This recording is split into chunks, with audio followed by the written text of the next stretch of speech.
I'm a fourth generation Floridian. Both my parents were born in Tampa.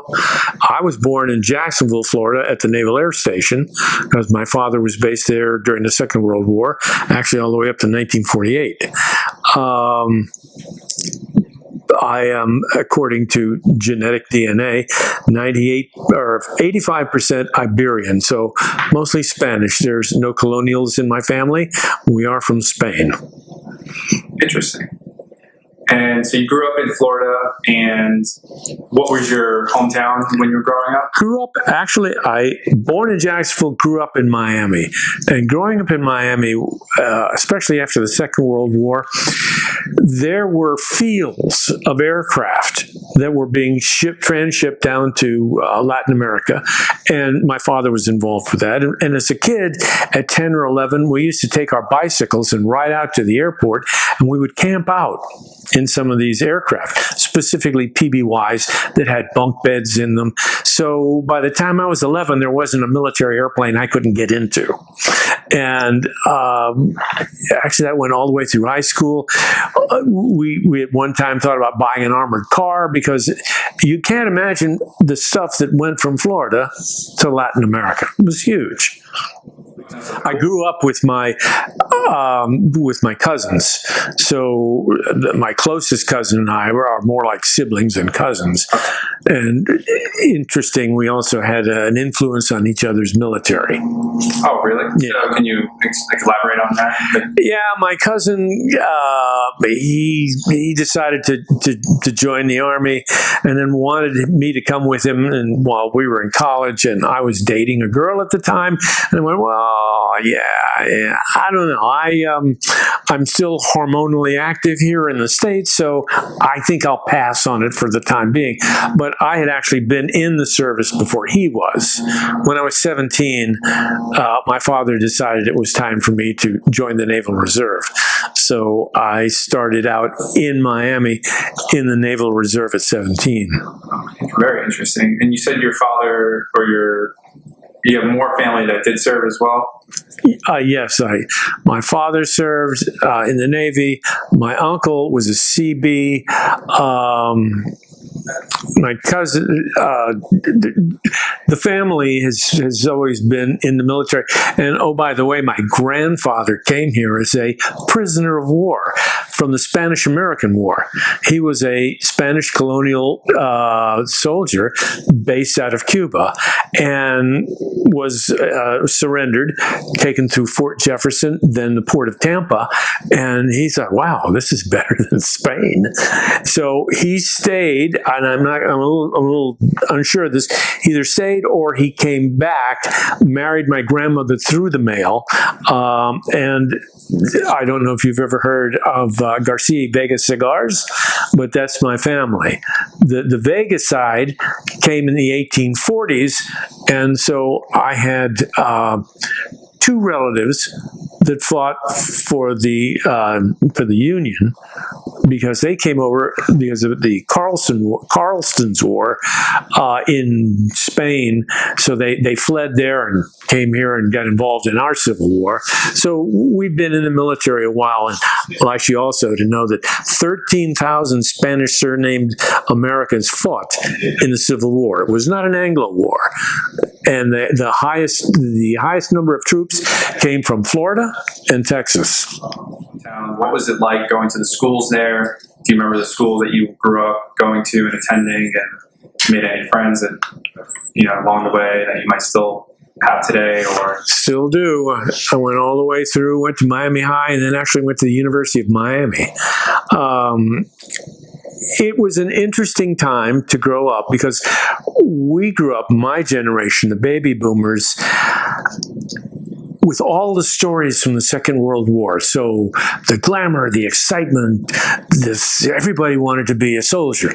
I grew up playing soldiers, and I don't know how many little rubber soldiers you could probably find at the home I grew up with, buried somewhere in an archaeological dig around the house, where we lost all our toy soldiers and cannons, and that was something we always did. And everybody I knew had either souvenirs from the Second World War from either the Pacific or Europe. So we grew up in this milieu of the military, my generation. And so when our time came, the Vietnam War, we still had all these glamorous and great thoughts of patriotism, America, etc.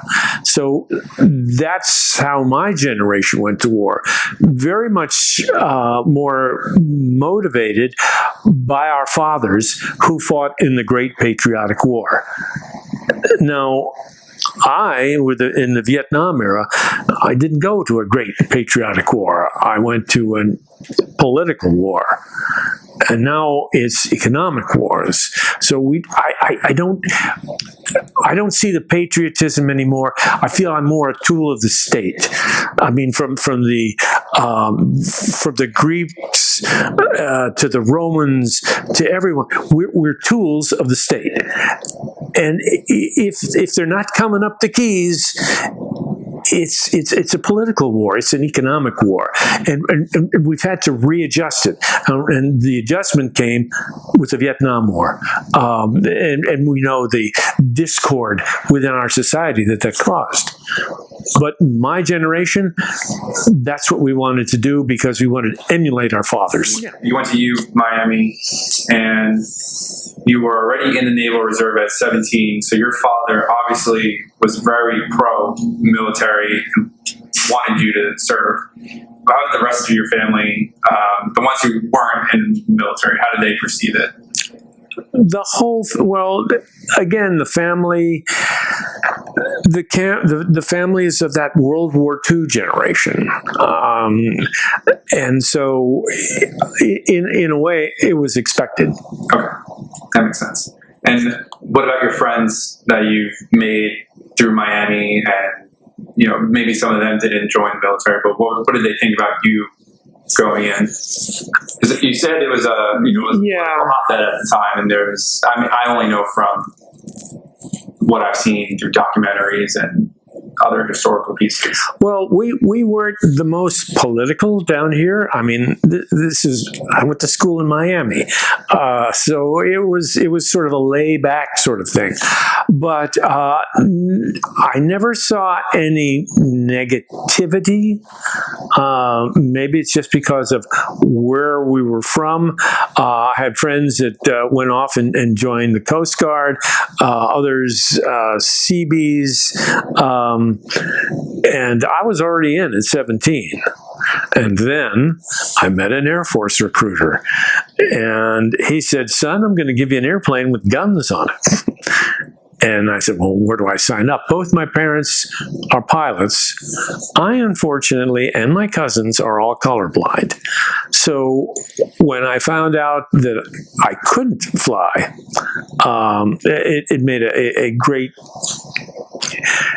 it made a great change in my life. That's all I wanted to do. So that's when I went to the dark side. Did you, before we go further, did you have any career aspirations, or like during your time in college, was there a career path that you were on prior to going into the military that's kind of going to get put on hold?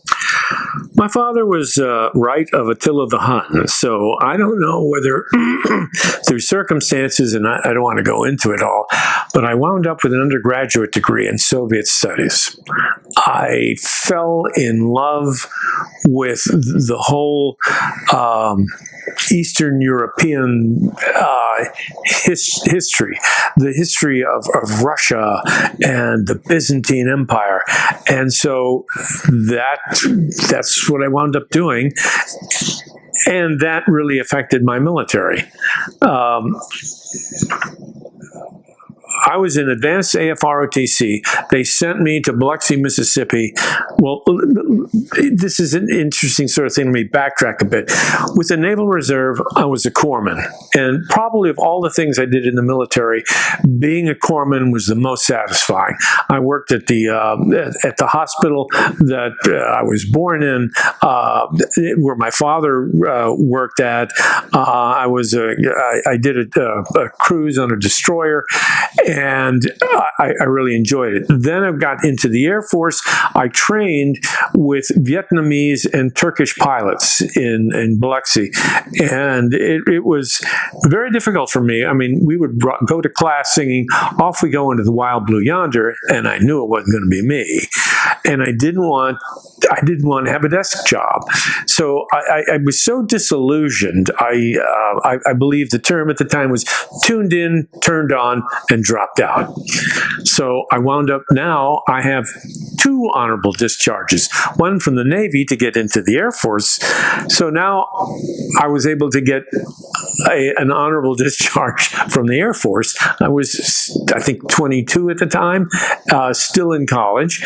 And I said, well, they're never going to come after me now. And yes, they did. So I looked to get into either a special forces unit. I was still kind of with that military mindset, wound up in a military police unit, and went through basic training there. And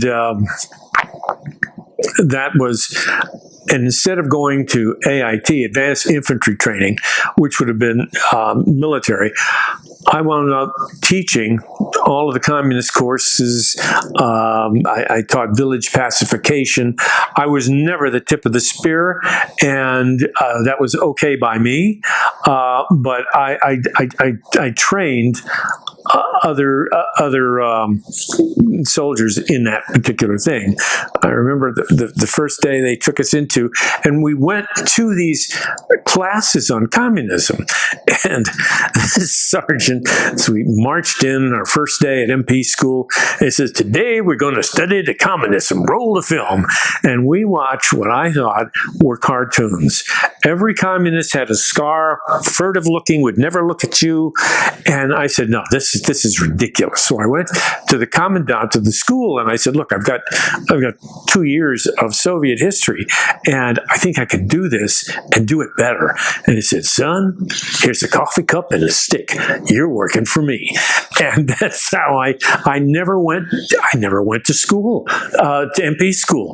I wound up writing the lesson plans for Fort Jackson, Fort Rutgers, and I started teaching communism literally from the fall of the Byzantine Empire, because I felt that if you're going to teach somebody and you're going to make an effective fighting person that is imbued with a sense of his own political system, you have to teach him about the enemy. So in that respect, that's kind of what I did.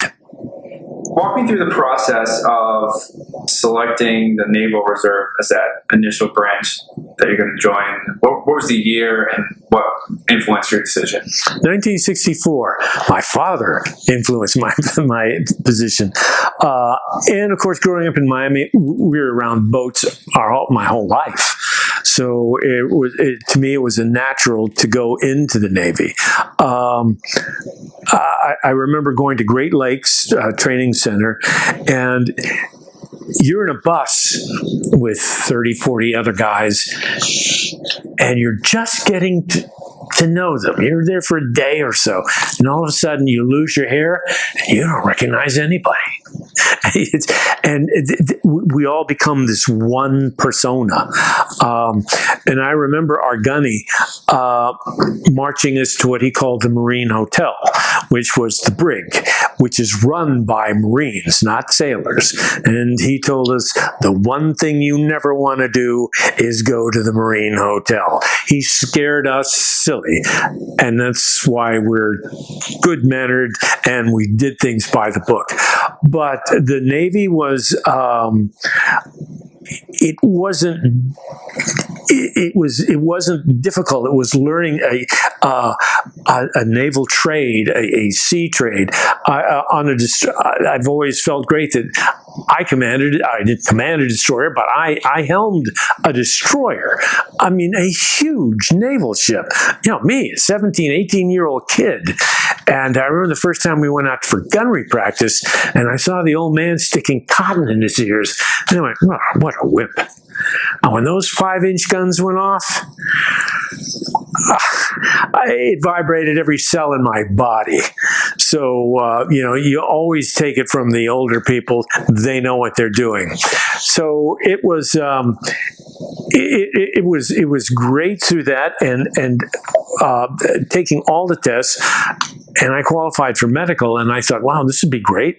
And I became a corpsman and wound up serving in the infirmary on a destroyer for a cruise, but most of the time at the Naval Hospital in Jacksonville, Florida.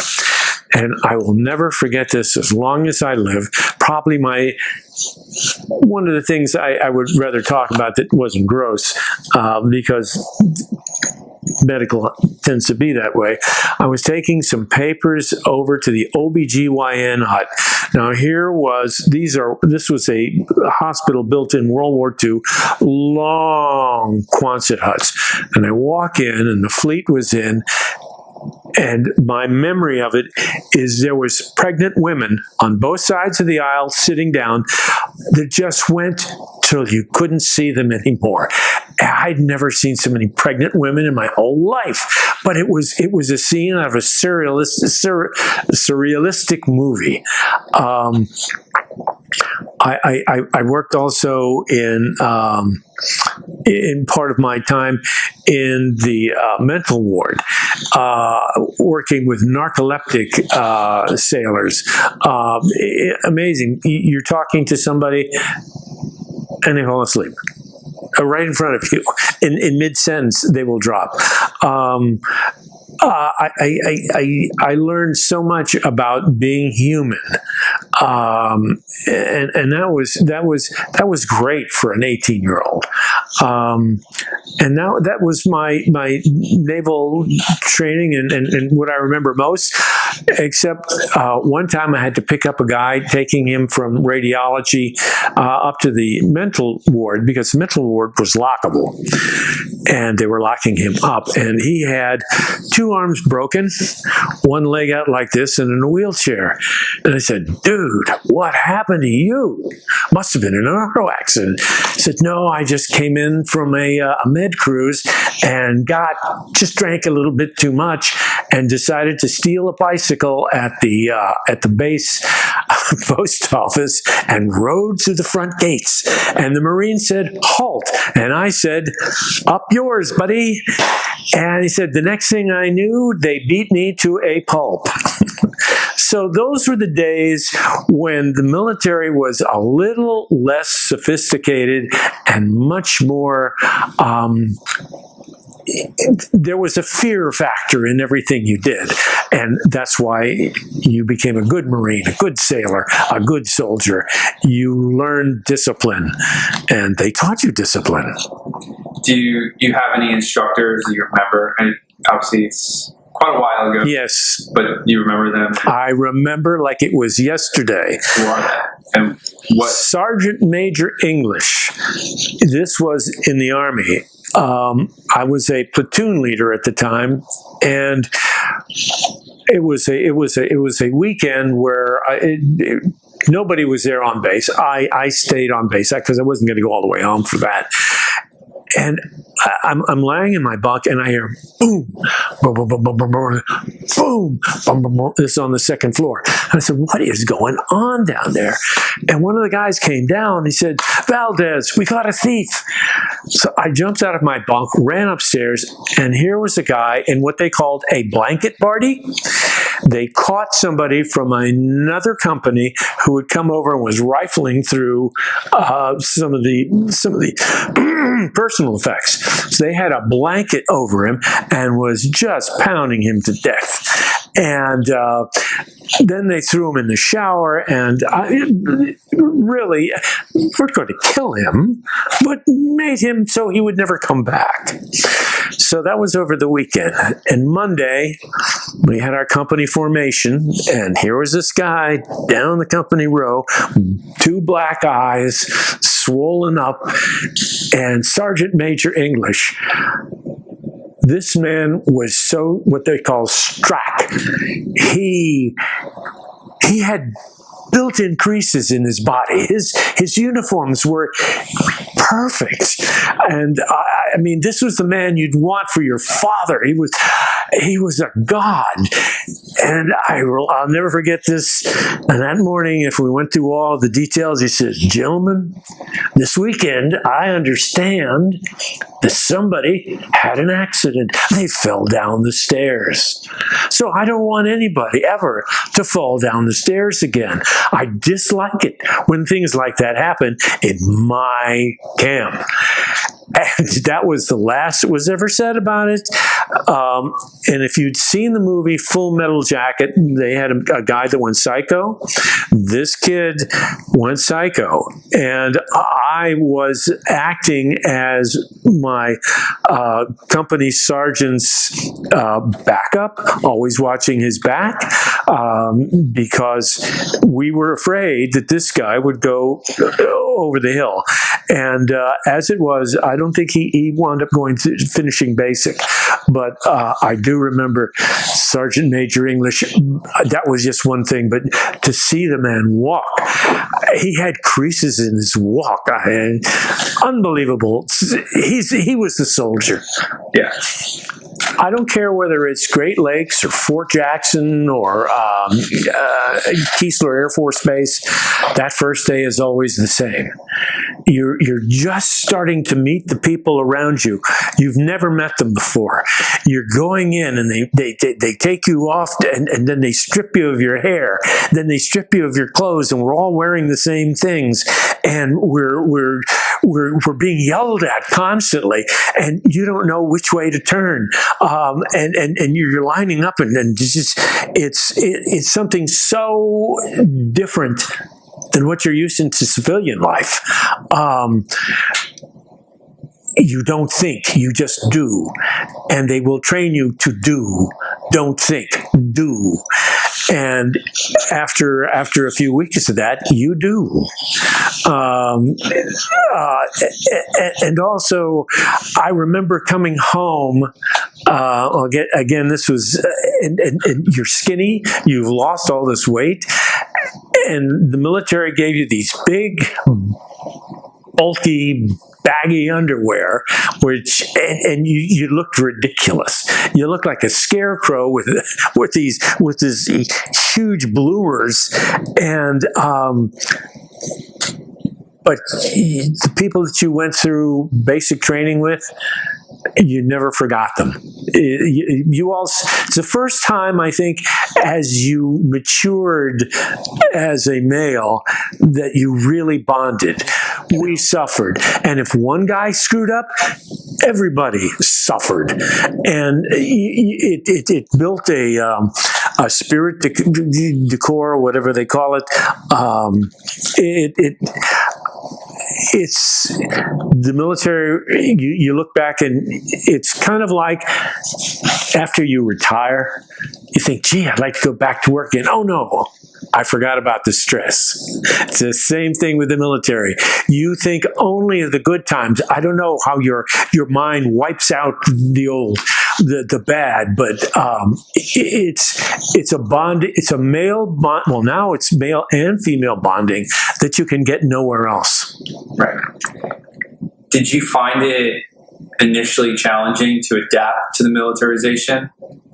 Because I assume by the time you go to the Army, the Air Force, National Guard, that you already are militarized at that time. So you know the routine, you know how things work. But at Great Lakes, did you ever find it challenging to adapt to it? Great Lakes was challenging, and every time you screwed up, they found out, and that was just making your bunk. And when they say they're going to flip a quarter on your bunk, it better be, because if it doesn't, they're going to rip it to pieces and throw everything on the floor, and you have to start all over again. And it doesn't matter how good it was, it ain't good enough. But you learn through that, and yes, it was challenging. They challenge you so much physically that all you want to do is eat and sleep. and they deprive you of sleep.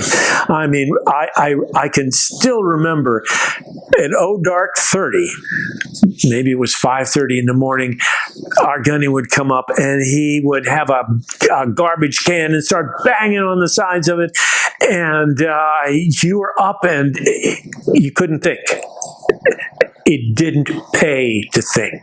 If you thought about it, you were in trouble. How did you feel when you finally completed training for the first time?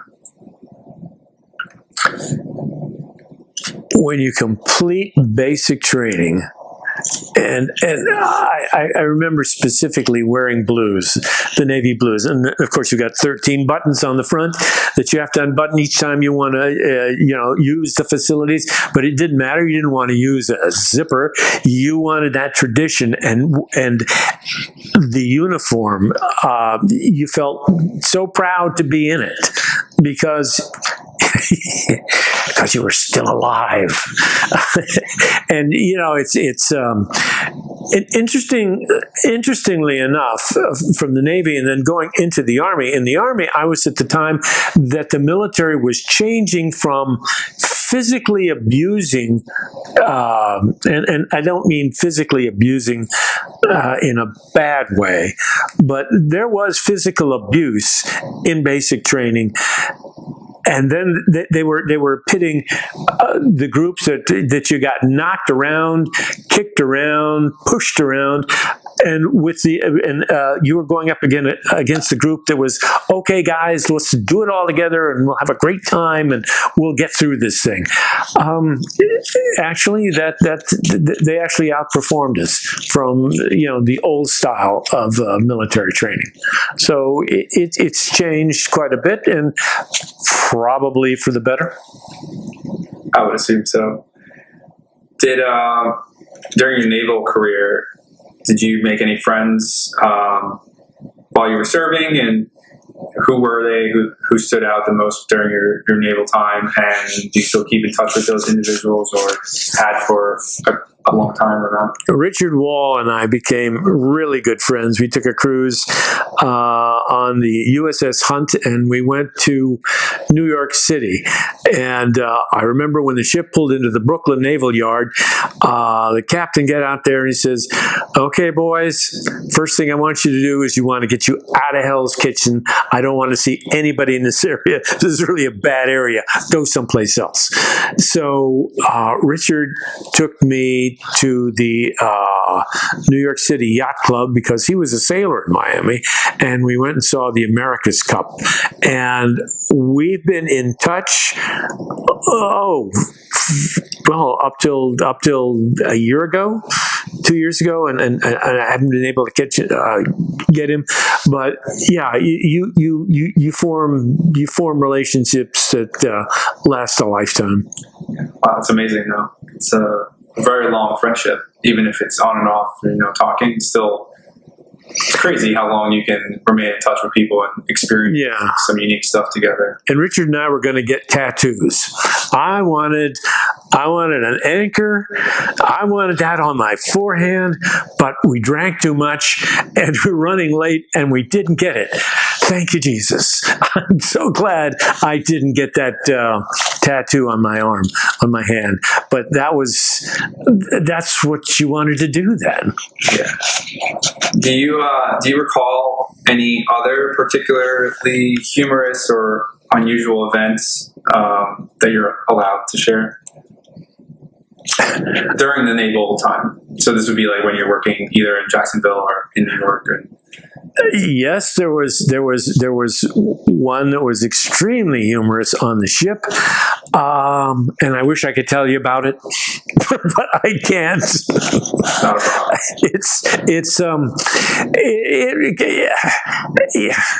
Well, I'll tell a little bit of it. A snipe is the guy who works down in the engine room. And as enlisted, you always felt the snipe was probably the bottom of these are the guys that worked in the worst possible places. And there was a guy, and his name was Oots. and I was birthing in gunnery, and he was very strange. They were very strange people. You met them in the military, and you just kind of worked with them. So, and the people that I met were very strange. And now there are other people that think, oh, how can you have gays in the military, transgenders, whatever? It doesn't matter. You're a unit. You work with these guys, and even the crazies. You work with them and you get your job done. So, and I can't go into what Oots did, but it was on a bet, and he took the bet, and best that he should be left alone. I'll tell you off camera. Okay. So you were a corpsman during your naval time. Did you experience any promotions? I would assume at least one or two. At that time in '64, Vietnam was just starting to get really moving, and it was very difficult to move up in medical. Guys just didn't move. So it was I was an E3, and I stayed there, and that was okay, because as a corpsman, everybody wanted to be your friend. I mean, we were often called Doc, long arm inspectors. We had various names, and on the ship, we were always inside, not out on deck where it's cold, windy, and wet. And everybody wants to be on your good side because you're going to help them out. And just as I was getting out of the Navy, I was asked to become a fleet marine, and that's just to go in as a corpsman with the Marines. And they were offering, I think, $10,000 if I read up for another 2 years. And the $10,000 bonus was nice, but a Marine corpsman had approximately 12 minutes lifespan on a beach.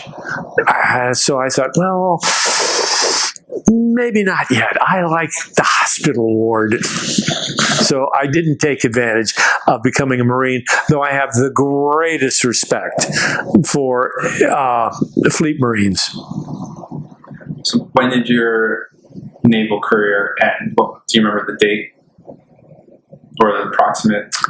It would have been 66 or 67, sophomore in college, and a Air Force recruiter got hold of me and said, "Son, you should be in the Air Force."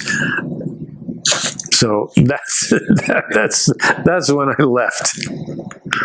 I was walking past a student union, and the Air Force recruiter was there with his desk, and both my parents are pilots, and he said, "Hey, son, you can fly an F-105, a Thud," which was the largest fighter bomber in the Air Force, and I'm, well, okay. And long and the short of it, I'm colorblind, but I didn't really pick up on that till after I'd signed my life away, and then I got my first my first honorable discharge from the Navy, and then was in the Air Force. But the Air Force, I went through OTS with South Vietnamese pilots and Turkish pilots. And the big difference between training as a enlisted and training as an officer, yes, the officer training was physically tough and very demanding, but psychologically very, very demanding. I remember one night, and I don't know how far it was into my training, just lying on my bunk and crying. The stress level that they put you through as an officer was much more than anything I'd ever gone through. I mean, the physical thing, yes, it's stressful, but the mental, and once I had that good cry that evening, then boom, I was back up and going the next day, and that really helped me. But that was the main difference. And I again made a comment to our TAC officer. I noticed he had a brown sock and a black sock on one morning, and I said, "Sir, your socks are wrong." And he says, "Valdes, very, very good. You're very observant. So you're so observant, I'm going to make you the bird calling expert. So anytime I see you, I'm going to ask for a bird report. And when I ask for a bird report, I want to know what kind of bird it was, where you saw it, and what that bird sounded like." So every time in the mess hall, he would be eating with these other tactical officers, and he'd see me and he'd go, "Valdes, give me a bird call." So I'd have to jump up straight. "Sir, I saw a blue-headed purple thrust, and he made the sound caw, caw, caw. I saw him at 07:30 this morning, sir." And that went on for a month. He just loved it. And I never, ever commented on anyone's uniform after that who had a rank higher than mine. Is that your most vivid memory of training, or is there other ones that were? Oh, no, the vivid memories were the South Vietnamese pilots wore gabardine, the most beautiful uniforms you had ever seen. I thought they were a little bit arrogant. I became friends with a Turkish pilot, and their first tour is 12 years. You signed the dotted line. You're in the military for the first 12 years. You signed your life away. And he said to me, he says, "We don't fear the Russians. We beat them half a dozen times in a million different things over history. We fear nothing." And they were incredible.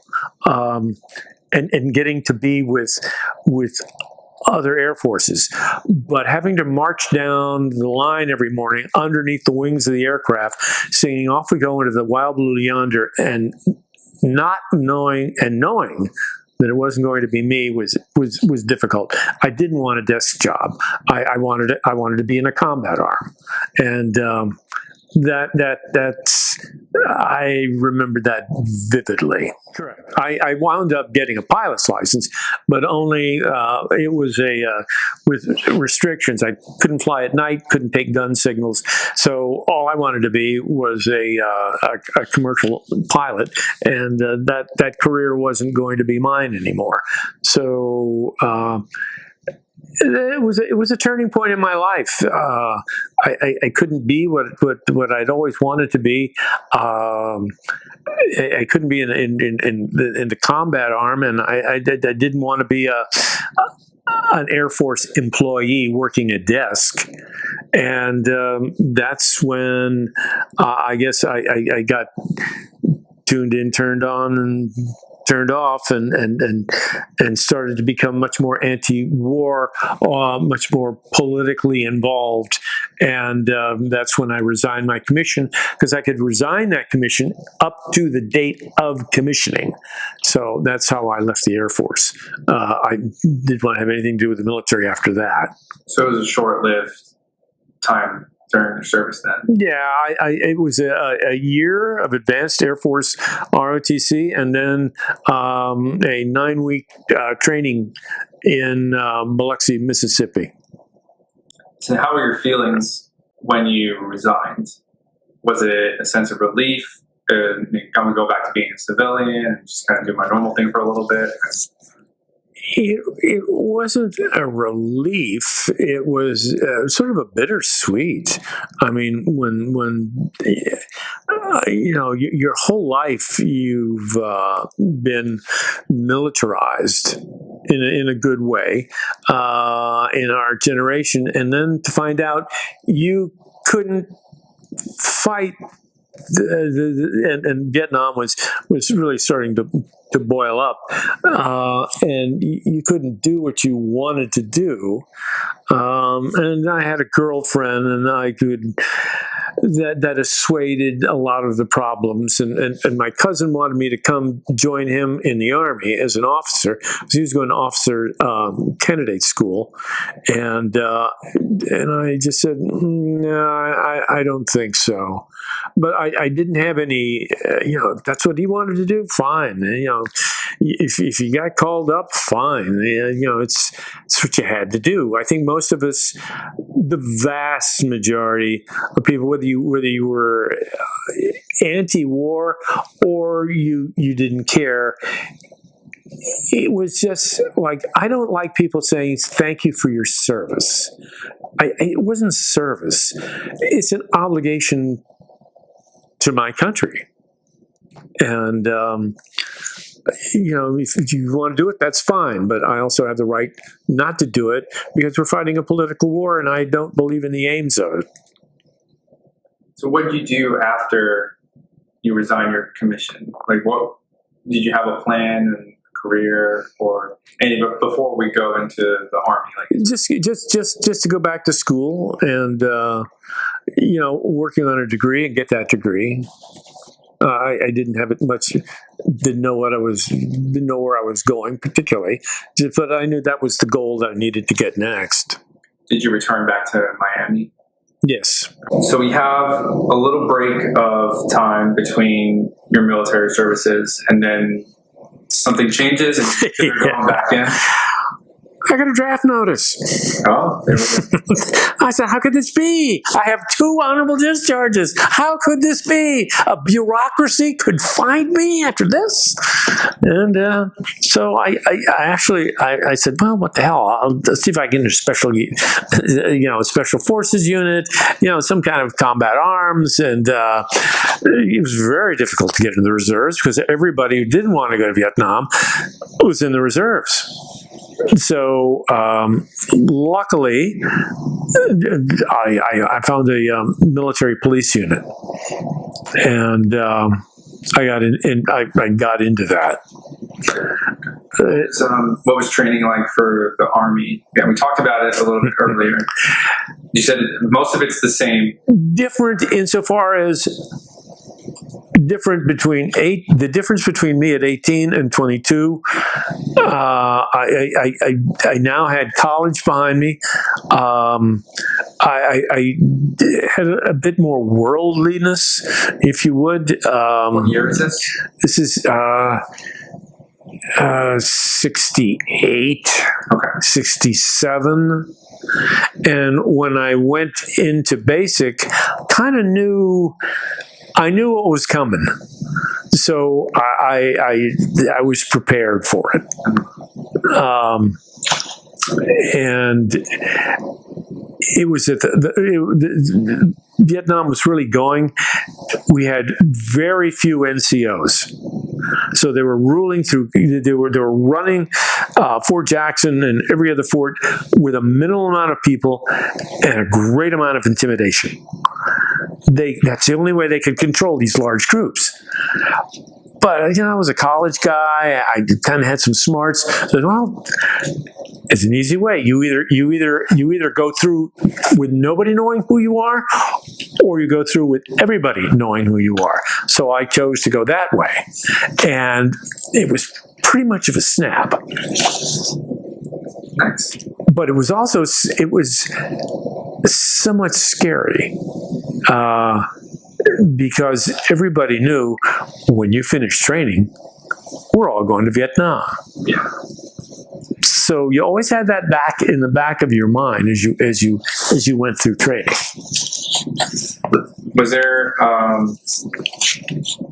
at this time you're being drafted? You have a little bit more of an anti-war sentiment. Was there any anger when you got that draft notice? No, none whatsoever. just total surprise. Okay. It's pretty unique though that you have that perspective, and you have a unique perspective of already being in the military and understanding how it works. And Yeah. kind of, like you said, you knew what to expect and you understood something that were probably most of the people who were drafted didn't have that. No, and I can still remember going to the draft process.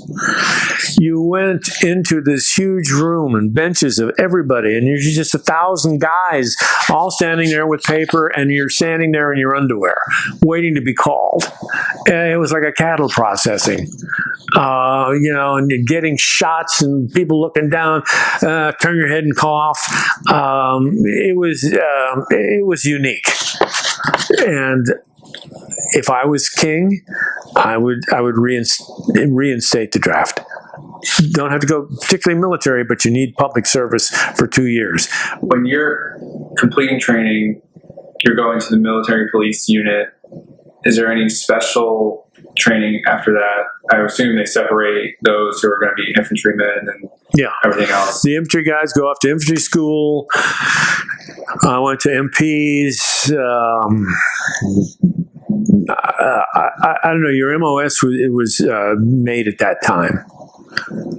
So we were all split and left Fort Jackson and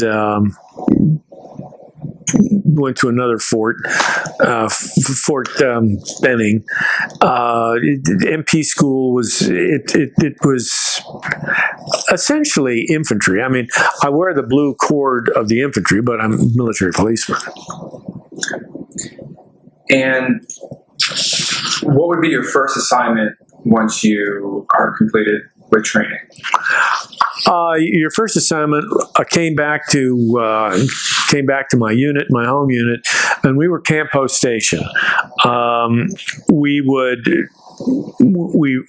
ran a lot of convoys, jeeps in the front, jeeps in the back, jeeps on the side, and then we shepherded convoys throughout the state. We were actually, and I never got it, but we worked for the governor, and we were the personal military attachment to the government, to the governor when he needed a military escort or whatever. But I never happened to me.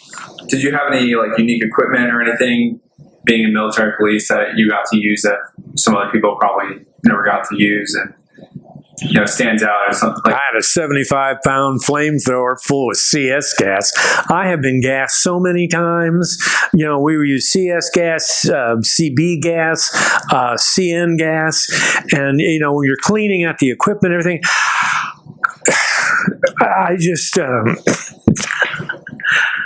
I can run into one of those gas houses. It doesn't matter anymore. Maybe I can't do it anymore. But we used to gas ourselves just cleaning our equipment.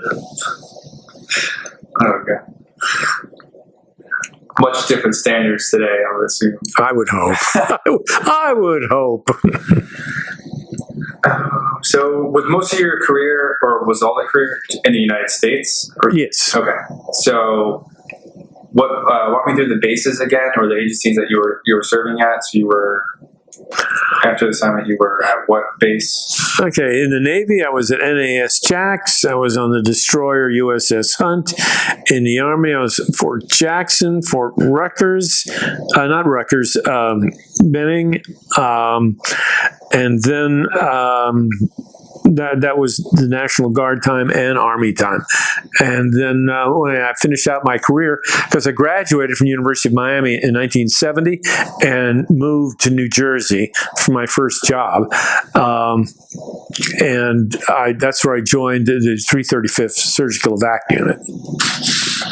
You're still in college and working on the side during all this too? So you're like half military, or it's just all strictly military? All strictly military. I'm glad you brought that up. Did I work in college? No, I didn't work in college. I got married. What was I thinking? At 22.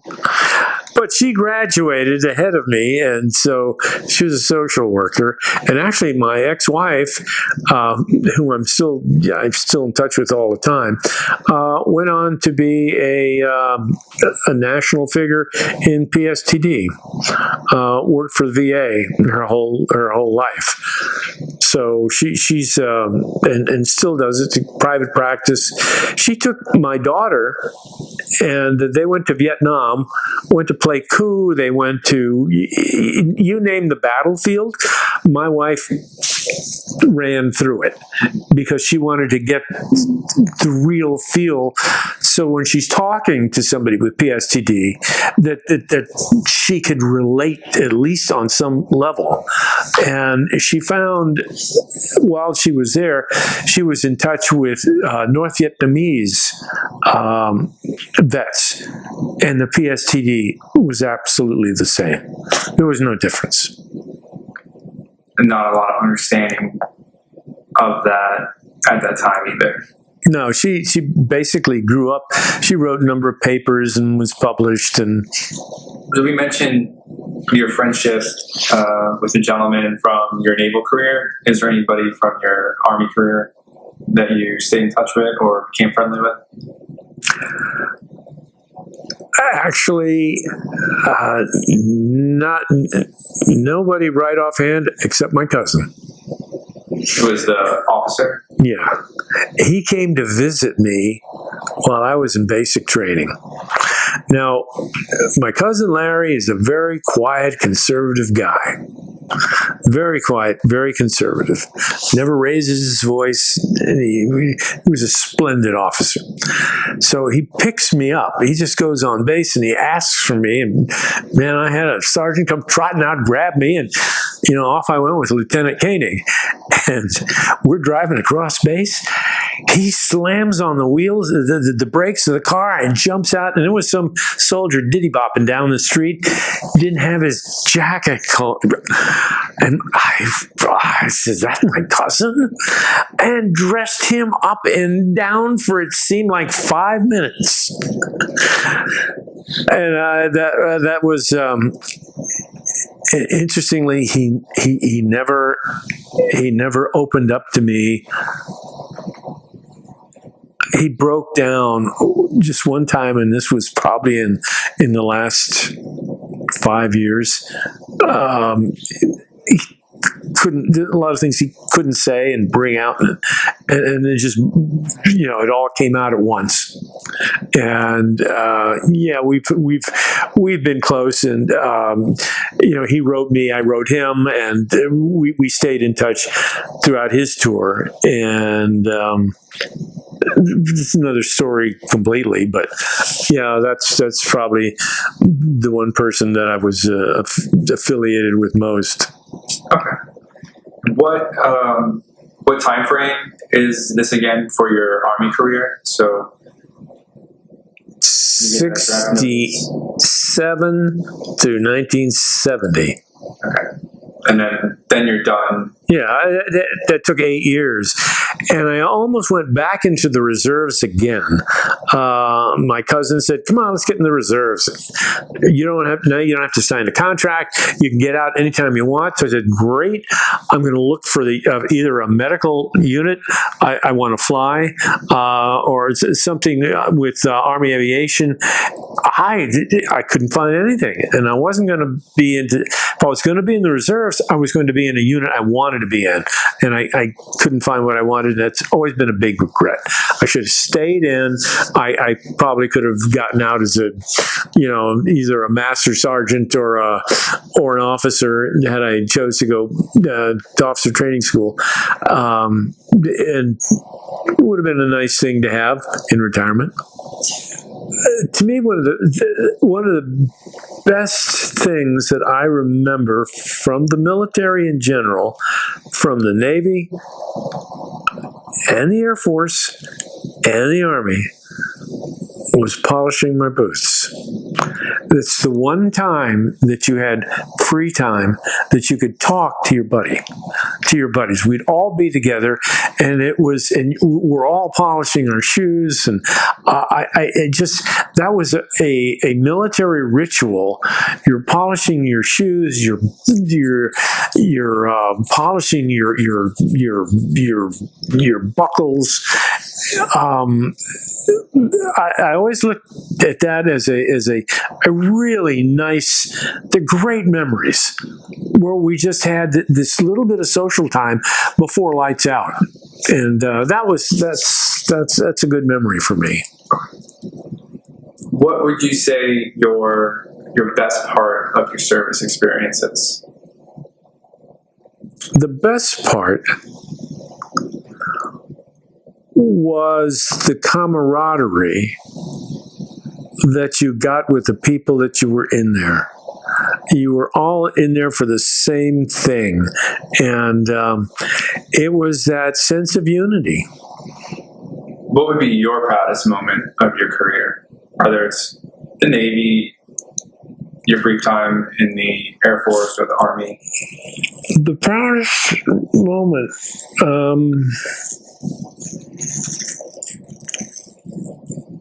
I guess it would have had to have been in the Navy. And I don't know how it happened. I was a new corpsman on the ward, and they assigned me a terminal cancer patient. His name was Quimbley. Still remember his name. And he was our age. He was in the Navy. He had terminal cancer. I don't remember the cancer, but I had to clean him. He was my personal ward, and that was my proudest moment. And just being able to serve him till he died.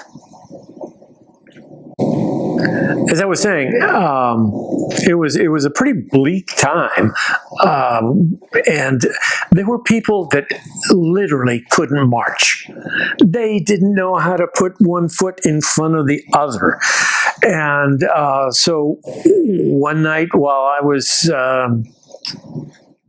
writing letters home, I wrote this poem about basic training, and to me, this pretty much symbolizes everything I went through. And I call it the assembly line. 1,000 colors, sizes, shapes fill my brain. A humming mass of bodies mill like so many listless cattle. A sharp bark of orders. The mass quiets. A line forms. A formation grows. One man, one barber. To equalize, to conform. Hair falls like leaves in autumn tumbling from 1,000 heads. One head, 1,000 bodies. A sharp bark of orders. Jammed like cattle for slaughter. Arms, legs, bodies pushed, squeezed. Truckloads of flesh soon to be the cannon's harvest. Off to be pressed in olive drab molds. 1,000 bodies no more. Row on row of men, faceless bodies, olive drab putty.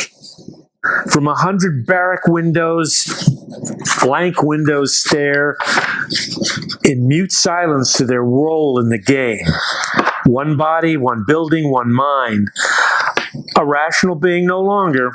Long green lines drawn up in front of pale yellow buildings. Their floors worn for the youth of 4 generations. A sharp bark of orders. Training begins. Tramp, tramp, tramp, the earth beneath their feet. Tramp, tramp, tramp, a deadly steady beat. What nature has wrought and man has built will soon be trampled beneath these feet. To kill without mercy, cries the bayonet. 1,000 throats take up the mind and the cry. 1,000 throats and not one mind. Around and around crawls the hand on the clock as time slides, but warriors grow. 7.62 millimeter, scientific killer, windage knob. Wow, I don't even know why I'm getting 7.62 millimeter. I can't go on with this.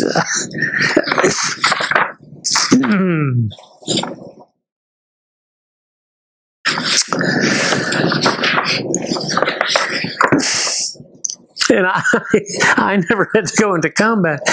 7.62 millimeter, scientific killer, windage knob, center visible mass, lock and load 120 round magazine, a scientific killer, a machine of war 1,000 years old, held high to prove man's worth. Needless bloodshed? Never. We fight for peace. We fight for the right, for a warped ideal, for a divided country. That was Fort Jackson in 1967. Thank you. And it's the Latin in me. a lot of I hope it sounded as good to you as it sounds to me, because damn, I can't believe I wrote this stuff. for a little bit of time, I closed my eyes just to take in the words and kind of envision what you're thinking about, as a young man who just got drafted and trying to understand the mentality of what is making you think that way. Because now it's way different. There is no draft like you mentioned previously. And it's a job. Yeah. We sign up voluntarily to do it. And to get a perspective of a young American who got drafted and what your thoughts are is very important, I think, and very eye-opening, because not everybody has the capability to write poetry. And there are probably many, many people who felt the same way and thinking about the same things, and then some of them didn't return. Yeah. And that's what's even, that's what makes it powerful as well. I think, thank you very much for sharing that story. Yeah, I thought this is the best. I wrote a bunch of them, and believe it or not, after I got out, years later, when Desert Storm came along, I wrote another one. And because I was not proud to be in the military till Desert Storm came. And then all of a sudden, I think for a lot of people who were in the military, their pride came back because we whipped their ass. And, we didn't in Vietnam. So that was a rekindling of my military interests. I hope I'm not taking up too much of your time here. No, not at all. Before I talk about we start talking about your end of service and your life after the military, do you want to share that story about the rock festival? We go from a more, some of the more positive things that you were able to experience. I think it's a unique story. Yeah. Okay.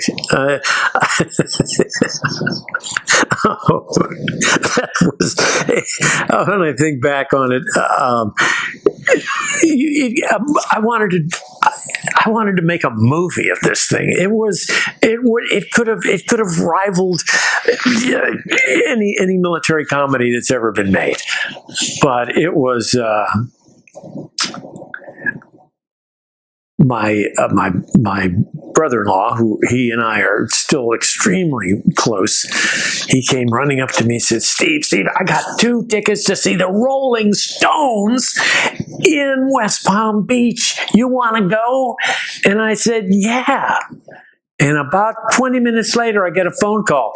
Your unit has been mobilized for the West Palm Beach Rock Festival. We heard that there's going to be thousands upon thousands of commie pink-coat, long-haired freaks, and the Florida National Guard will protect its civilians. So I was crushed. I had 2 tickets to go, and I couldn't go. So at any rate, a lot of things happened on this. The first thing I want to bring up, and it was kind of a serious thing, we're in convoy. Now, we had been training for the West Palm Beach Rock Festival because of the communist threat and peril to the state of Florida. We had been training on crowd control. Now, when I say we were training, we were coming out. I carried a 75-pound flamethrower filled with CS gas, and on either side of me, I had two soldiers with shotguns, with bayonets, to protect me. We were coming out as the phalanx as the Piasecki helicopter landed in the middle of the West Palm Beach Rock Festival. We're coming down, and I'm supposed to be spraying down the crowd with CS gas, and they've got the bayonets to keep the people away. That's just my unit.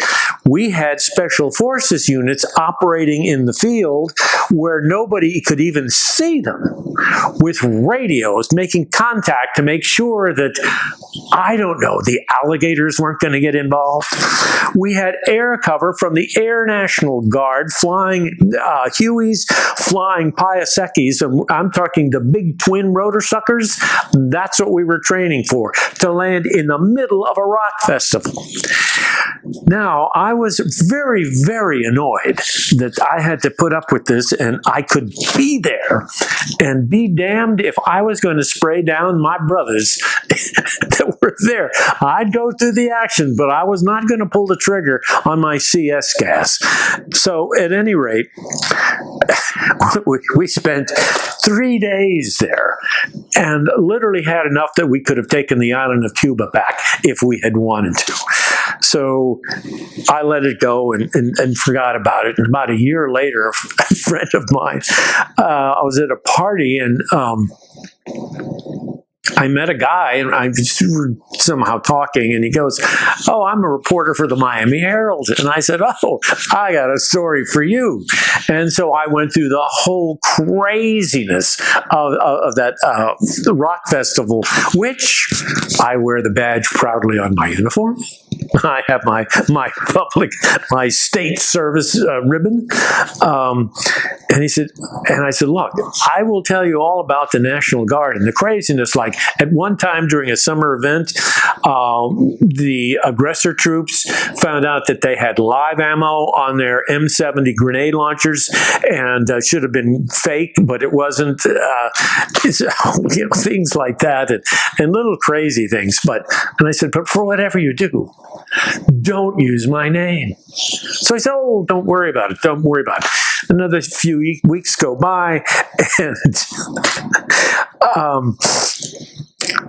was a Sunday morning. I remember like it was yesterday. I was sitting in my underwear at the living room table in Coral Gables, Florida. I was a U of M grad, almost a U of M grad, and I'm looking through the Sunday Miami Herald, and I opened up the Metro section, and right across the top, Florida National Guard, White Middle Class Country Club. What's this? And I'm reading down sex, rock and roll, as told by a young mustachioed guardsman. I'm the only guy in the unit with a mustache. I didn't put the paper down, and the state was calling me. I had to sign confessions, and actually, I just read it again after these many years. I had it all folded up in a little thing, and there was a lot of inconsistencies there that I never said, and I've never talked to a newspaperman since. But that was my experience serving my state and getting the ribbon that went with it. Oh, sorry. Steven, do you remember the day that your service ended? Maybe. I don't remember the date. I just remember getting my 4th honorable discharge. So that ended my military career, and it had a lot to do with my future life, because I trained in 4 different branches. I wound up training people in a couple of those branches, and after being a corpsman in the 336 evac unit, I wound up spending a lifetime. That was my career in medical devices, and I also wound up. My career was in training, and so both of those things I literally picked up while I was in the military, and it's given me a great sense of discipline. And I think any kid coming out of high school needs the military. You grow up, you learn to see what. It's a safe, well, I hate to say safe way of learning life skills.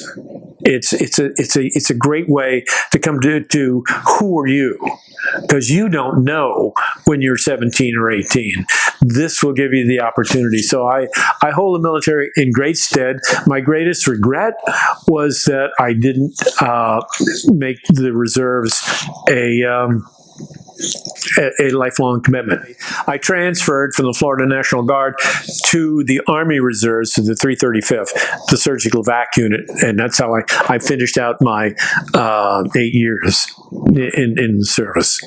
So then you didn't return back to Miami. No, I became a corporate nomad. I have worked literally all over the world, and the military taught me a lot of life skills. That's all I can say. Did you find it hard to readjust to being a civilian? Because you spent a good portion of your 20s. Not at all. Because I grew up with this military. My generation was the last generation that grew up with the great concept of the patriotic war. And with the love of country, it doesn't come with fighting for resources. It doesn't come for fighting for political ideals. It came from serving your country. And now my grandkids, well, they may be fighting for water. Did you further your education when you got out? Yeah, I have a master's degree, and I'm a university professor. Okay. Did you use your GI Bill, or were those benefits available back then? No, I went through on a National Defense Scholarship.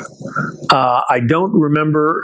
It was 3% simple interest, and so I was able to pay off my loans within 4 years after I graduated. But it was a national defense loan that was how I finished it out, and my company paid for my master's degree. But I guess the military in the national defense loan got me my bachelor's degree. I tended to brush aside the military and never talked much about it, never really cared about it until Operation Desert Storm. And I think we all were so uplifted because what a war. I was looking for something even worse to happen, but we just went in there, and our high-tech military just won it and gave, I think, anybody who was in the military or had been in the military a great sense of pride in saying, I was part of that group. Like, what do you think affected your life the most? Well, the first was being colorblind, and I couldn't be that fair-haired pilot that I wanted to be, and that was difficult to overcome. I really can't answer that. I don't know, but I'm glad I did it. It's something that I can only discuss with somebody who's been through a similar one. You know it, and we have that bonding right there, and nobody else can do that. I mean, it's the most unique thing. And through whether you were a hoplite in Greece in the 3rd century, or fought with a Roman legion, or was in the Civil War or the Spanish-American War, or was in Afghanistan, we all have a bond. We all have a bond. And my son-in-law is a major general in the Swiss Army, and we have a rapport. So it's between nations. It's that, I don't know. It's a military thing. I don't know how to put it into words. Interesting. Is there any messages you want to leave for future generations who will hear this interview and your story? I hope we don't have to, we've got to get out of this war thing. What is it with our species? Unfortunately, our very nature, our military nature as a species, it's what makes us great as a species. So I'm almost thinking this is when we go to the stars, we're going to fight our way through the stars. But I think we'll be better off for it, and for future generations, I wish we wouldn't be involved in war. But I'm also a realist, and that's what makes us great. Just like gambling. What happens if Christopher Columbus didn't want to gamble? What happens if Orville and Wilbur said, gamble on a flying machine? We got a great business here making bicycles. So all of these things that we hate about ourselves are the things that make us great. I don't know. We're a strange animal. Well, thank you for taking the time to share your recollections of your military service. Is there anything you would like to add that we didn't cover during this interview? No, I'm proud I got to do what I did, and I wish I could have done more. Is there any other things that you want to share about your service or veteran experience that you've never shared before with anybody?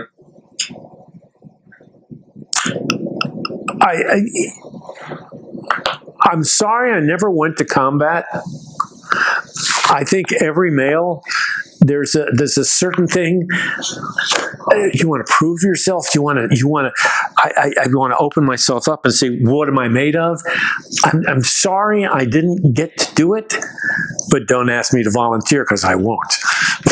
that's again that dichotomy. What do you wish more people knew about veterans? The veterans, the vast bulk of them come from the lower levels of the socioeconomic cultures that we live in. I don't care whether it's America, whatever country. And we owe these people who put their lives on the line. I mean, how many senators' sons wind up going into the military? It's the vast minority, but it's the peasant farmer that fights for us, whether it's fighting against the isms of fascism or what have you. These are the people that carry the brunt, and we owe them the most. Well, that concludes our session today. Well, thank you for even wanting me to do this. I really appreciate it. Thank you. I've really enjoyed talking to you. We had great discussions before this a couple of weeks ago, probably a month ago now. And thank you for the Military Heritage Museum. You are a volunteer here. And just thank you for everyone to make this happen, come together. Yeah, thank you.